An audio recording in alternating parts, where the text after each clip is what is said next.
నమస్తే. సంక్రాంతి పండగ వేళ తెలంగాణ రాష్ట్ర ప్రభుత్వం సర్పంచ్లకు గుడ్ న్యూస్ చెప్పింది.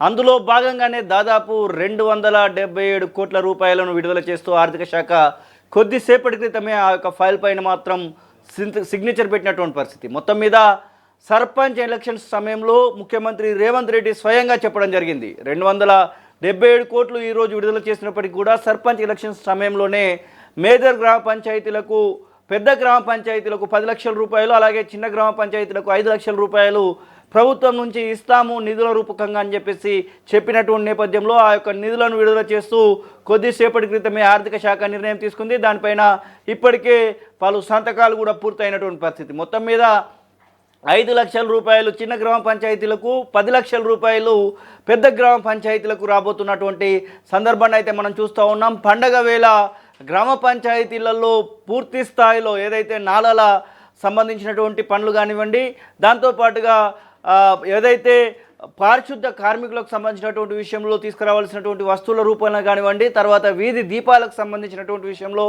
అన్ని రకాలైనటువంటి విషయాలను దృష్టిలో పెట్టుకొని ప్రధానంగా గ్రామాలలో ఏదైతే దాదాపు సంవత్సరం పాటు పాలన కుంటిపడినటువంటి నేపథ్యంలో ఆ పాలనను మళ్ళీ గాడిన పెట్టే విధంగా ఈ యొక్క 277 కోట్ల రూపాయలను అయితే ప్రభుత్వం విడుదల చేసినటువంటి సందర్భాన్ని అయితే మనం చూస్తూ ఉన్నాం. దీనికి సంబంధించి కొద్దిసేపటి క్రితమే పూర్తి స్థాయి కీలకమైనటువంటి నిర్ణయం అయితే తీసుకోవడం జరిగింది. ఇక ఆ యొక్క నిధుల విడుదల కూడా ఆర్థిక శాఖ విడుదల చేస్తూ ఉత్తర్వులు కూడా జారీ చేసినటువంటి పరిస్థితి. రాష్ట్రంలోని అన్ని గ్రామ పంచాయతీలకు కలిపి 277 కోట్లను అయితే ఇప్పటికే విడుదల చేసినటువంటి సందర్భాన్ని అయితే మనం చూస్తూ ఉన్నాం. ఇక ఆ యొక్క గ్రామాలలో ఉన్నటువంటి రహదారులు, అలాగే డ్రైనేజీ, తాగునీటి సరఫరా, పారిశుద్ధ పనులు, వీధి దీపాలు, గ్రామీణ మౌలిక సదుపాయాలు, అలాంటి మొత్తం అభివృద్ధి కార్యక్రమాలపైన ఈ యొక్క డబ్బులను ఖర్చు చేయాలని చెప్పేసి ప్రభుత్వం అయితే సూచిస్తున్నటువంటి సందర్భాన్ని అయితే మనం చూస్తూ ఉన్నాం. ఇక ఈ నిధులతో పాటుగా 15వ ఆర్థిక సంఘం నుండి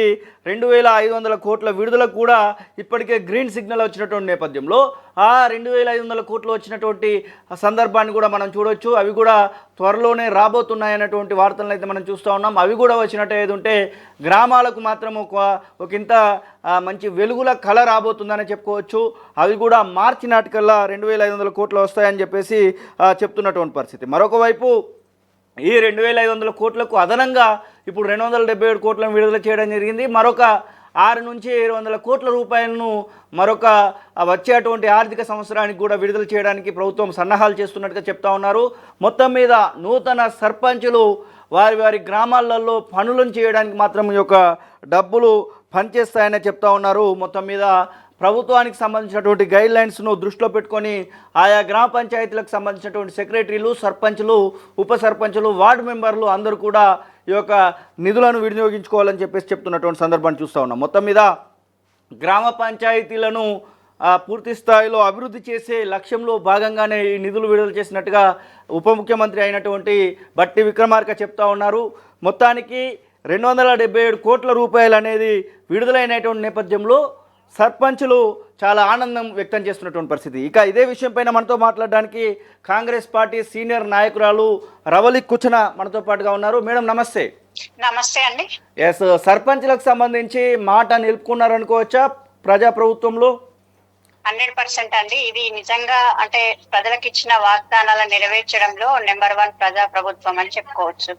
ఎందుకంటే సర్పంచ్ ఎలక్షన్స్ జరిగి వాళ్ళు పదవి స్వీకారం చేసి 3 వారాలే అవుతుంది, నెల కూడా కాలేదు. 22వ తారీఖు 22వ తారీఖు వస్తే నెల అవుతుంది. అంటే ఈ లోపే 3 వారాల లోపే గ్రామాల్లో ఉన్న మౌలిక సదుపాయాలు ఏమైతే ఉన్నదో వాటర్ సప్లై గానీ, ఎలక్ట్రిసిటీ గానీ, శానిటేషన్ గానీ ఇట్లాంటి వాటికి గ్రామాలు చాలా ఇబ్బంది పడుతున్నాయనే ఉద్దేశంతో ఏదైతే ఆర్థిక విధ్వంసం జరిగిన తెలంగాణలో ఆర్థికంగా పరిపుష్టం చేయడం కోసం మేము ఏ రకంగా స్టెప్స్ వేస్తున్నామో నిన్న విడుదలైన 277 కోట్ల సర్పంచ్ గ్రామాలకు విడుదలైన నిధులే నిదర్శనంగా చెప్పుకోవచ్చు. అంటే ఇంకా సెంట్రల్ గవర్నమెంట్ నిధులను కూడా వస్తాయని చెప్పి చెప్తా ఉన్నారు. ఆ నిధులు ఈ నిధులు మొత్తం మీద గ్రామ పంచాయతీలు ఎలా ముందుకు పోతాయి అనుకుంటా ఉన్నారు? ఇప్పుడు సంక్రాంతి అంటేనే గ్రామ ప్రాంతాలలో ఎక్కువగా జరుపుకునే పండగ. ఈ సంక్రాంతి పండగ ఆనందంగా గ్రామీణ ప్రాంతాల్లో జరుపుకోవాలంటే గ్రామాలలో అభివృద్ధి, మౌలిక సదుపాయాలు ముఖ్యం. అభివృద్ధి పక్కన పెడితే మౌలిక సదుపాయాలు ఏంటి ముఖ్యం. సెంట్రల్ నిధులు అనేటివి మనం చూసాం, గ్రామాల్లో ఏదైతే నిరుద్యోగ యువతకు ఉపాధి కల్పించే విధంగా ఆనాటి యూపీఏ ప్రభుత్వము మన్రేగా పథకాన్ని తీసుకొస్తే, ఈనాటి ప్రభుత్వము ఈ బీజేపీ ప్రభుత్వము మన్రేగా పథకాన్ని పూర్తిగా నీరుగార్చి వాళ్ళకు ఉపాధి లేకుండా చేసి ప్రతి గ్రామంలో సౌకర్యాల కల్పన కోసం పనులు కేటాయించకుండా కేవలం వాళ్ళు సెలెక్ట్ చేసిన గ్రామాల్లోనే వాళ్ళు సెలెక్ట్ చేసిన పనులకే అంకితం చేస్తూ 60% నిధులే ఇచ్చుకుంటూ 40% ప్రభుత్వాల మీద రుద్దే ప్రయత్నం చేయడాన్ని చూస్తుంటే నిజంగా బీజేపీ ప్రభుత్వానికి గ్రామీణ ప్రాంత ప్రజల మీద గాని, గ్రామీణ ప్రజల ఏమంటారు అభివృద్ధి మీద గాని ఏమాత్రం చిత్తశుద్ధి లేదు. సెంట్రల్ నుండి నిధులు వచ్చినా రాకున్నా ఖచ్చితంగా గ్రామాలను, తెలంగాణ ప్రాంతంలోని గ్రామాలను అభివృద్ధి చేసుకోవాలనే ఉద్దేశంతో కాంగ్రెస్ పార్టీ ప్రజా ప్రభుత్వం ముందుకెళ్తున్నది. కాబట్టి ఆ దిశలో ఇప్పుడు ఆర్థికంగా సరిగా లేకున్నా గాని, గత ప్రభుత్వం పూర్తిగా 10 సంవత్సరాలు విధ్వంసం చేసినా గాని ఒక్కొక్క నిధిని కేటాయించుకుంటూ ఈరోజు ప్రభుత్వాన్ని మొన్న ఏదైతే ప్రభుత్వ ఉద్యోగులకు డిఏ విడుదల చేయడం గాని, లేకపోతే ఈ రోజు సర్పంచ్లకు 277 కోట్లు విడుదల చేయడం గాని చూస్తుంటే ఖచ్చితంగా ప్రతి ఒక్క ప్రజలకు మేలు కూర్చే విధంగా ఈ రోజు ఈ ప్రభుత్వం ముందుకెళ్తున్నదని చెప్పడంలో మేము చాలా గర్వంగా ముందుంటాం. అంటే ముందు ఎంపీటీసీ జెడ్పీటీసీ కూడా రాబోతా ఉన్నాయి, మున్సిపాలిటీ ఎలక్షన్స్ రాబోతా ఉన్నాయి. ఆ ఎలక్షన్స్లో ఇప్పుడు ఇచ్చినటువంటి హామీలు నెరవేరుస్తున్నారు కాబట్టి ఎలాంటి రిజల్ట్స్ వస్తుందని ఎక్స్పెక్ట్ చేస్తూ ఉన్నారు? మేమేమంటున్నామంటే 100% కాంగ్రెస్ పార్టీ ప్రజా ప్రభుత్వాన్ని ప్రజలు ఆశీర్వదించిండ్రు. 2023లో డిసెంబర్లో ఆశీర్వదించిండ్రు. కాబట్టి అదే దిశలో తెలంగాణ ప్రాంతంలో ఉన్న ప్రజలంతా కాంగ్రెస్ ప్రభుత్వాన్ని కోరుకుంటున్నారు. ఏ ఎలక్షన్ వచ్చినా గానీ కాంగ్రెస్ పార్టీ కావాలి, కాంగ్రెస్ పార్టీ మాకే రూలింగ్ లో ఉండాలనే ఉద్దేశంతో సర్పంచ్ గానీ, జెడ్పీటీసీ గానీ, ఎంపీటీసీ గానీ, రేపు వచ్చే ఏదైతే మున్సిపాలిటీ ఎలక్షన్లు గానీ, కార్పొరేషన్ ఎలక్షన్లు గానీ, ఈ దిశలో మొన్న చూసిన ఏదైతే జూబ్లీ హిల్స్ బై ఎలక్షన్ గానీ ఇట్లా తీసుకుంటే ప్రతి ఎలక్షన్ కూడా కాంగ్రెస్ పార్టీకి ఫేవర్ గా ఉండే విధంగా, కాంగ్రెస్ పార్టీని ఆశీర్వదించే విధంగా, కాంగ్రెస్ పార్టీకి మద్దతు ఇచ్చే విధంగా ప్రజలు ముందుకెళ్తున్నారు. కాబట్టి 100% రేపు వచ్చే జెడ్పీటీసీ, ఎంపీటీసీ కాదు, లోకల్ బాడీస్ ఎలక్షన్స్, మున్సిపాలిటీస్ కూడా ఖచ్చితంగా కాంగ్రెస్ పార్టీ ప్రతి గ్రామంలో, ప్రతి మండలంలో, ప్రతి మున్సిపాలిటీలో జెండా ఎగరవేయడానికి సిద్ధంగా ఉన్నది. కాంగ్రెస్ పార్టీకి పట్టం కట్టించడానికి కూడా ప్రజలు సంసిద్ధులుగా ఉన్నారు. Thank you madam. ఎస్, ఇది రవలి కూచన కాంగ్రెస్ పార్టీ సీనియర్ నాయకులు చెప్తున్నటువంటి మాటలు. మొత్తం మీద సర్పంచ్లకు సంబంధించినటువంటి విషయంలో 277 కోట్ల రూపాయల నిధులు విడుదల చేయడాన్ని మాత్రము ఇటు ఆహ్వానిస్తూనే, ఇక సర్పంచ్లకు సంబంధించినటువంటి 277 కోట్ల నిధులతోని ఎంతో కొంత గ్రామాలు డెవలప్ అవుతాయి అన్నటువంటి మాటను కూడా వారు చెప్తున్న పరిస్థితి. ఇంకొక సర్పంచ్ మనతో పాటుగా లైన్లో ఉన్నారు. మేడిపల్లి నుంచి, అటు మంతిని నియోజకవర్గం మేడిపల్లి నుంచి గెలుపొందినటువంటి పవిత్ర దేవేందర్ మనతో పాటుగా ఉన్నారు. దేవేందర్ నమస్తే. అన్న నమస్తే. సీనన్న బాగున్నారా? బాగున్నాము. ఎట్లా అనిపిస్తోంది 277 కోట్లు విడుదల చేయడం జరిగింది? మీ గ్రామ పంచాయతీకి ఎన్ని లక్షల రూపాయలు వచ్చే అవకాశం కనబడతా ఉంది? దాదాపు అన్న సుమారు 5 లక్షల వరకు వస్తాయి. మన చిన్న గ్రామ పంచాయతీ అన్న, దాదాపు సుమారు 5 లక్షల వరకు వస్తాయన్న నమ్మకంతో ఉన్నాము. వచ్చినాయి అంటున్నారు. ఇంకా మేము ఈ 2 రోజులు హాలిడేస్ ఉన్నాయి కదా, రేపు ఎల్లుండి ఈ రోజు తర్వాత మేము చెక్ చేసుకుంటాం అన్న. ప్రస్తుతానికి మేమైతే మంచి సంతోషంలో ఉన్నా. ప్రత్యేకంగా ప్రభుత్వానికి, ప్రజా ప్రభుత్వానికి, ముఖ్యమంత్రి రేవంత్ రెడ్డి గారికి, మా మంత్రి శ్రీధర్ బాబు గారికి ప్రత్యేకంగా కృతజ్ఞతలు తెలుపుతా ఉన్నాం అన్న. మా సర్పంచుల తరపున ఈ దఫా మాలాంటి యువకులము గ్రామాలను అభివృద్ధి చేసే దిశలో అనేక సంకల్పంతో రాజకీయాలకు వచ్చినామన్న. ఎన్నికల ముందు ప్రజాప్రభుత్వం మాట ఇచ్చినట్టు నిధులను విడుదల చేస్తూ వారి మాటను నిలబెట్టుకోవడం చాలా సంతోషంగా ఉన్నదన్న. మాకెంతో సంతోషంగా ఉంది సీనన్న.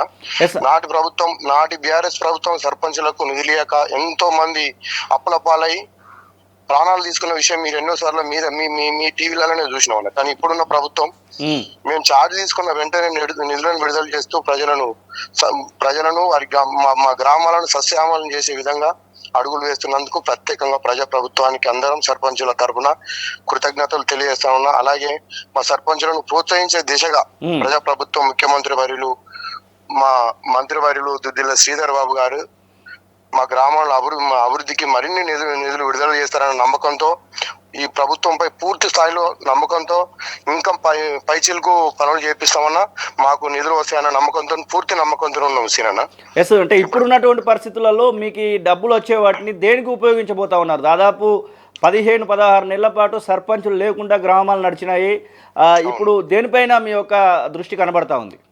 అన్న ప్రత్యేకంగా మాకు వీధి లైట్లు గానీ, వాటర్ సమస్యలు గానీ, వాటర్ లీకేజీలు, వీధి లైట్లు అన్నా, మనకు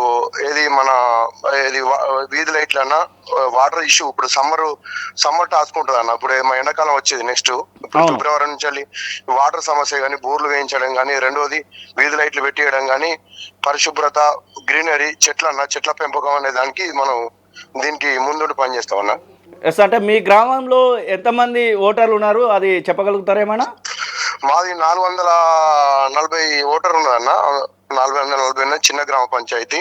తండాలు విభజనలో భాగంగా సపరేట్ గ్రామ పంచాయతీ ఉండే. మా పెద్ద గ్రామ పంచాయతీలో సపరేట్ మొన్న డివైడ్ అయింది మొన్న టిఆర్ఎస్ ప్రభుత్వంలో. అప్పటి నుంచి నిధులు రాకుండా ఇంతకు ముందు మేము ఉప సర్పంచ్ కూడా పనిచేసినాం అన్న. అప్పుడు అనేక పనులు చేయించడం, బోర్లు రిపేర్ చేయించడము, కొత్త మోటార్లు పెట్టియడము, గ్రీనరీ పెంచడం, వీటికి అప్పుల పాలై పోయినసారి ఉప సర్పంచ్. ఇంకా మీరు చేసినటువంటి పనులకు డబ్బులు వచ్చినాయా దేవేందర్? లేదు అన్నగారు, లేదు. పోయినసారి చేసిన పనులు దాదాపు సుమారు 5 సంవత్సరాల క్రితం పనిచేసినామన్నా. ఇప్పటి వరకు చెక్ మేర్లు అయ్యి ఆన్ రికార్డు చేసుకొని పాస్ ఆర్డర్లు చేసుకొచ్చుకున్నామన్నా. ఇప్పటి వరకు రూపాయి బిల్లు రాక దయనీయ పరిస్థితుల్లో ఉండి ఆ డబ్బుల కోసమో ఇటో తిప్పలాడి మొన్న పబ్లిక్ మమ్మల్ని మళ్ళా ఎన్నుకున్నారన్నా. మళ్ళా సర్పంచ్ కి ఎన్నుకోబడ్డాం. ఈసారి కూడా భయంగానే ఉండే, పోయినసారి లాగా ఈసారి ప్రభుత్వం ఏమన్నా చేస్తామని. కానీ మేము సర్పంచ్ గా చార్జ్ తీసుకున్న 15-20 రోజులలోనే నిధులు కేటాయించడం మాకెంతో సంతోషంగా ఉన్నా. ఈ ప్రోత్సాహంతో మరింత ప్రజలకు సేవ చేయడానికి, మన అభివృద్ధి కార్యక్రమాలు చేయడానికి ఇంకా ముందుండి ఇట్లా ప్రోత్సహిస్తే ఇంకా ముందుండి మాలాంటి యువకులం ప్రజలకు బాగా పనిచేస్తామని చెప్పేసి తెలియజేస్తా ఉన్నారు. ఎస్, ముందు ఎంపీటీసీ జెడ్పీటీసీ రాబోతా ఉన్నాయి. వాటిలలో ఎలాంటి రిజల్ట్స్ వస్తాయంటే అనుకుంటున్నారు? ఎందుకంటే మీరు పోటీ చేసింది ఇట్లాంటి కార్యక్రమాలు, ప్రభుత్వం ఇట్లాంటి కార్యక్రమాలు చేపట్టడం, మాలాంటి యువకులకు ఇట్లాంటి నిధులు కేటాయించడం, మామూలు ప్రోత్సహించడం దిశగా ఇలాంటి కార్యక్రమాలు చేపడతానా 100-200% ఈసారి ఖచ్చితంగా 100% ప్రజాప్రభుత్వానికి మద్దతు ప్రజలు ఇస్తారు, మేము ఇస్తాము. ఈసారి 100% ఈసారి కాంగ్రెస్ ప్రభుత్వానికే ప్రజలు మద్దతు ఇచ్చే దిశగా అవపడతా ఉందన్న గ్రామాలలో. Thank you Devender. ఎస్, ఇది సర్పంచులు కూడా చాలా సంతోషాన్ని అయితే వ్యక్తం చేస్తున్నటువంటి సందర్భాన్ని చూస్తూ ఉన్నాం. మొత్తం మీద 277 కోట్ల రూపాయల నిధుల విడుదల పట్ల మాత్రం అటు కాంగ్రెస్ పార్టీకి సంబంధించినటువంటి నేతలు అలాగే సర్పంచులు కూడా వారి యొక్క ఆనందాన్ని వ్యక్తం చేస్తున్నటువంటి సందర్భం చూస్తూ ఉన్నాం. వీటితో పాటుగా 15వ ఆర్థిక సంఘం నిధులు దాదాపు 2500 కోట్ల రూపాయల వరకు కూడా రాబోతున్నట్టుగా తెలుస్తూ ఉంది. అవి కూడా వస్తే ఖచ్చితంగా గ్రామాలు పచ్చగా, అంటే గ్రామాల అభివృద్ధి అనేది స్పీడ్ అందుకుంటుంది, ఊపందుకుంటుందని కూడా ఆ యొక్క విశ్లేషకులు చెప్తున్నటువంటి మాటలను కూడా చూస్తూ ఉన్నాం. మొత్తం మీద ప్రభుత్వం విడుదల చేసినటువంటి నిధులు రేపో మాపో గ్రామ పంచాయతీ అకౌంట్లలో పడబోతూ ఉన్నాయి. ఆ నిధులను పూర్తి స్థాయిలో వీధి దీపాలకు సంబంధించి, అలాగే డ్రైనేజీ డెవలప్మెంట్కి సంబంధించి, అలాగే గ్రామాలలో ఉన్నటువంటి సమస్యలు తీర్చుకోవడానికి ఈ యొక్క నిధులను ఖచ్చితంగా ఉపయోగించుకోవాలని చెప్పేసి ప్రభుత్వం ఇప్పటికే గైడ్ లైన్స్ అయితే విడుదల చేసినటువంటి సందర్భాన్ని అయితే మనం చూస్తూ ఉన్నాం. ప్రభుత్వం ఇచ్చినటువంటి గైడ్ లైన్స్ను దృష్టిలో పెట్టుకొని గ్రామ పంచాయతీల యొక్క డెవలప్మెంట్ విషయంలో గ్రామ పంచాయతీ సెక్రటరీలు, సర్పంచులు ముందుకు వెళ్తారని చెప్పేసి ప్రభుత్వం కూడా ఆశిస్తున్నటువంటి సందర్భాన్ని చూస్తూ ఉన్నాం. పండగ అంటే హ్యాపీనెస్ అంటే అన్విత. అందరికీ సంక్రాంతి శుభాకాంక్షలు. Anvitha, it's not just about building homes. At Anvita, it's about building happiness. అసలైన తొలి వెలుగు. ఫాలో వాట్సాప్ @తొలి వెలుగు official.